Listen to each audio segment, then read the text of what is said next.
अस्सलाम वालेकुम नाज़रीन, मैं हूं कमरान खान और आप देख रहे हैं शो न्यूज़। आपको बताते चलें कि आज मियां मोहम्मद नवाज शरीफ ने सेंट्रल वर्किंग कमेटी मुस्लिम लीग नून से खिताब करते हुए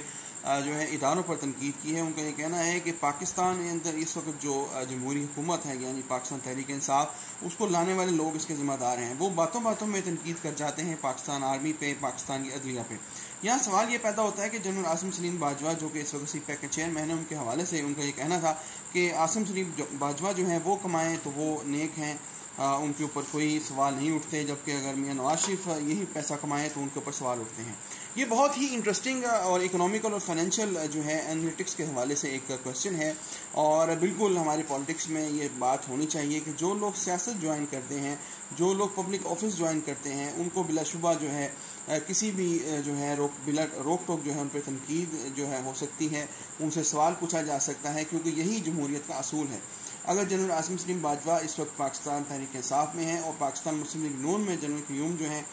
वो इस वक्त मौजूद हैं, इसके अलावा जनरल जंजुआ जो हैं वो भी जो है मशीर रहे हैं पाकिस्तान मुस्लिम लीग नून के, तो इसी तरह बहुत से ऐसे लोग हैं जो कि पहले जस्टिस रहे हैं, जज साहिबान रहे हैं, फिर वो मुख्तलिफ पार्टीज़ में आ जाते हैं और जब पब्लिक ऑफिस होल्ड अप करते हैं तो उन पर तनकीद हो सकती है। बिलाशुबा ये बात दुरुस्त है कि पाकिस्तान आर्मी और हमारे जो कौमी इदारे हैं वो हमारे लिए बहुत ही निहायत काबिल एहतराम हैं, और जितने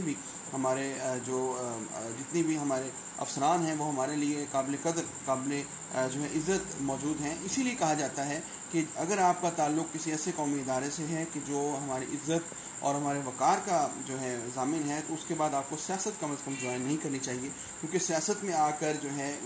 किसी भी शख्स पर तनकीद भी होती है और उस तनकीद को बर्दाश्त भी किया जाना चाहिए, ना कि उसको एक पूरी कौम के लिए हतफ़े तनकीद बना देना चाहिए।